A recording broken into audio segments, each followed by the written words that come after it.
నమస్తే, welcome to our channel. నేను ప్రియాంకారావు. వివేకానంద రెడ్డి గారి హత్య కేసు ఏ మలుపు తిరుగుతుంది అని ప్రతి ఒక్కరూ ఎదురు చూశారు.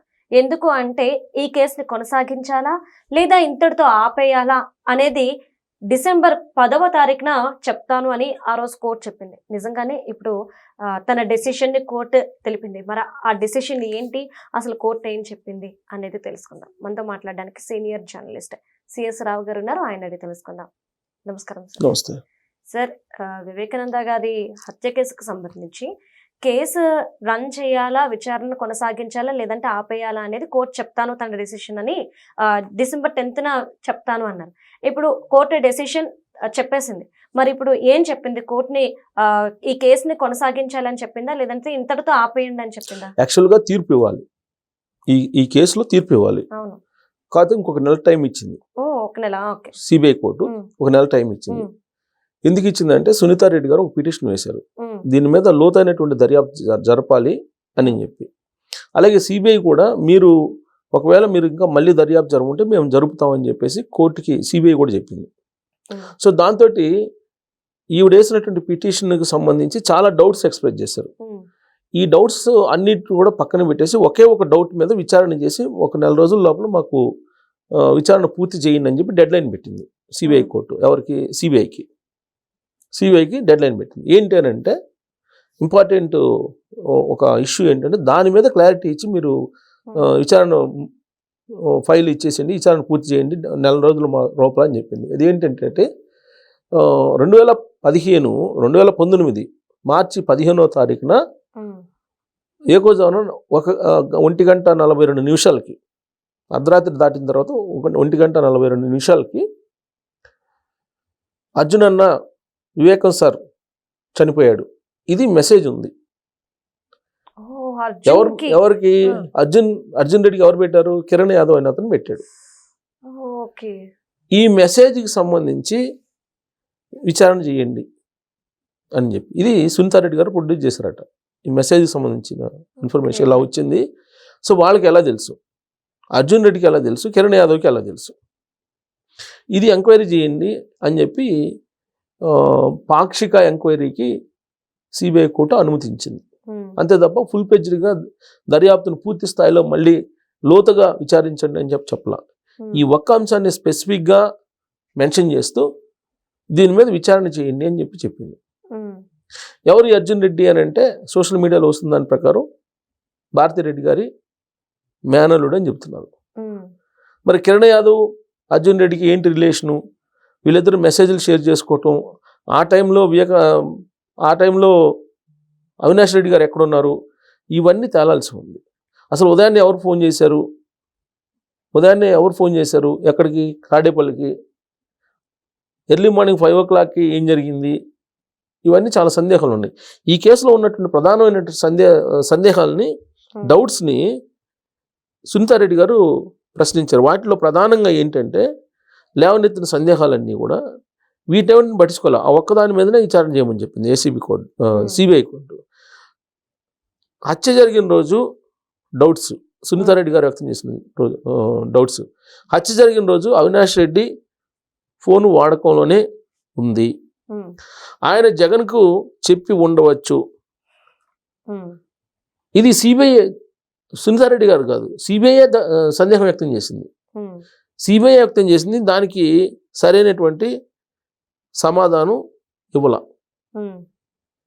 ఎవరికి? సిబిఐ కోర్టుకి ఇవ్వాల. సిబిఐ దాని మీద దర్యాప్తు జరపాలి కదా, అది జరపలేదు, దర్యాప్తు జరగలేదు దాని మీద. ఇక రెండోది మాజీ ఐఏఎస్ అజయ్ కల్లం. ఈ అజయ్ కల్లాము వాంగ్మూలం ఇచ్చారు.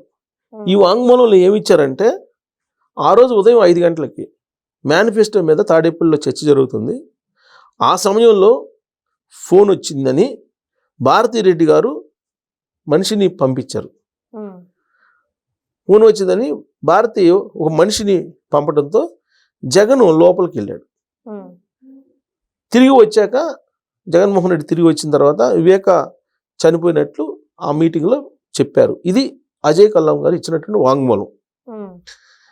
మరి ఇక్కడ సందేహం ఏంటి? సిబిఐకి వచ్చిన సందేహం భారతికి సమాచారం ఎలా వచ్చింది, దానిపైన విచారణ కొనసాగించాల. అది క్లారిటీ రావాలిగా, అది రాలా. ఇక సునీల్ యాదవ్ సిడిఆర్ను పరిశీలిస్తే అవినాష్ రెడ్డితో ఉన్నట్టు తేలుతుంది. సిడిఆర్ని కనుక పరిశీలిస్తే, సిడిఆర్ క్రైమ్ డైరీ రికార్డ్స్ దాన్ని కనుక పరిశీలిస్తే అవినాష్ రెడ్డితో ఉన్నట్లు ఉంది. మరి సునీల్ యాదవ్ స్నేహితుడు భరత్ యాదవ్ వీళ్ళిద్దరూ పరస్పరంగా ఈ విషయంలో వాంగ్మూలాలు విరుద్ధంగా ఇచ్చారు.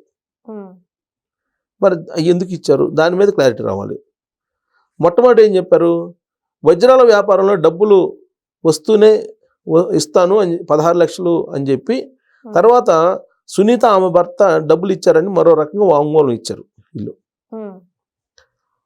తర్వాత భరత్ యాదవ్ రోల్తో పాటు దస్తగిరితో ఉన్నటువంటి ఆర్థిక వ్యవహారాలు ఉన్న న్యాయవాది ఓబుల్ రెడ్డి, ఆయన పాత్ర ఏంటి అది దర్యాప్తు చేయలేదు. తర్వాత హత్య జరిగిన రోజు తర్వాత అవినాష్ రెడ్డి సునీల్ యాదవ్ల మధ్య జరిగినటువంటి సంభాషణల మీద దర్యాప్తు జరగలేదు. ఈ సునీతారెడ్డి గారు లేవనెత్తున్న ప్రశ్నలు, అలా సిబిఐ కూడా సమాధానం చెప్పలేనటువంటి ప్రశ్నలు. తర్వాత 2019 మార్చి 2019 అవినాష్ రెడ్డి ఎక్కడ ఉన్నారో ఆరా తీయాలి. ఆ రోజున ఎక్కడున్నాడో ఆరా తీయాలి. తర్వాత వివేక హత్య కేసు విషయంలో ఆయన పిఏ కృష్ణారెడ్డి పాత్ర మీద సందేహాలు, అవి నివృత్తి కాలేదు. ఇక ఈ అంశాలు నేను ఇప్పుడు ఏదైతే ప్రస్తావించానో వాటి మీద లోతైన దర్యాప్తు జరపాలి. వాటి మీద ఏం ప్రస్తావించాల సిబిఐ కోర్టు.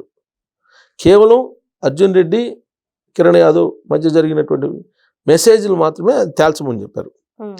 తర్వాత సాక్ష్యాలు, ఆ రోజు సాక్ష్యాలు చెరిపివేశారు కదా, ఎవరెవరి పాత్ర ఉందో దర్యాప్తు చేయలేదు.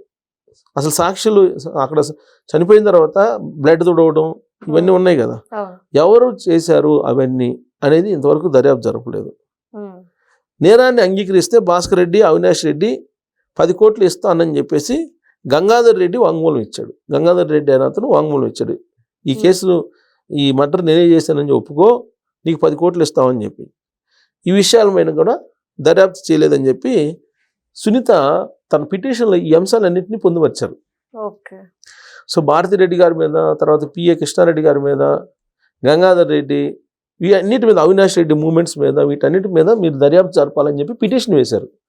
ఇవన్నీ పరిశీలించినటువంటి సిబిఐ కోర్టు కేవలం అర్జున్ రెడ్డి కిరణ్ యాదవ్ మధ్య జరిగినటువంటి మెసేజ్ షేరింగ్ మాత్రమే మీరు విచారణ చేసి 4 రోజుల లోపల దీన్ని పూర్తి చేయండి అని చెప్పి సిబిఐ కోర్టు ఆదేశాలు జారీ చేసింది.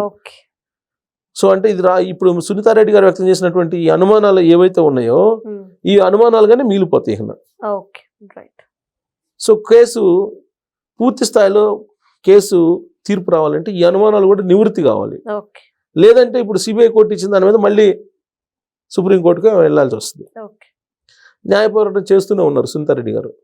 తన నాన్నని చంపింది ఎవరు, అంతకుల్ని శిక్షించండి అని చెప్పి చెప్తూ ఉన్నారు. పొలిటికల్ మర్డర్ అని చెప్పి షర్మిల గారు చెప్తున్నారు, సునీతారెడ్డి గారు చెప్తున్నారు. కానీ ఆ కేసుని ఇంతవరకు పూర్తి స్థాయిలో సిబిఐ కోర్టు కూడా తేల్చలేకపోయింది. సిబిఐ కోర్టు ఏమంటుంది, ఈ కేసును క్లోజ్ చేయండి 4 రోజుల లోపల అంటుంది. సిబిఐ ఏమంటుంది, ఈ కేసును మరింత లోతుగా దర్యాప్తు చేయమంటే మళ్ళీ చేస్తామని చెప్పి అంటుంది. అంటే విచారణ చేసిన సిబిఐకే ఇంకా ఏదో చేయాల్సి ఉంది అని చెప్పి తెలుసు. కాకపోతే సుప్రీంకోర్టు ఆదేశాల మేరకు ఆ టైం బౌండ్లో చేయాలి కాబట్టి చేయగలిగినంత వరకు చేసి సబ్మిట్ చేసేసారు కోర్టుకి. Thank you so much sir. Thank you.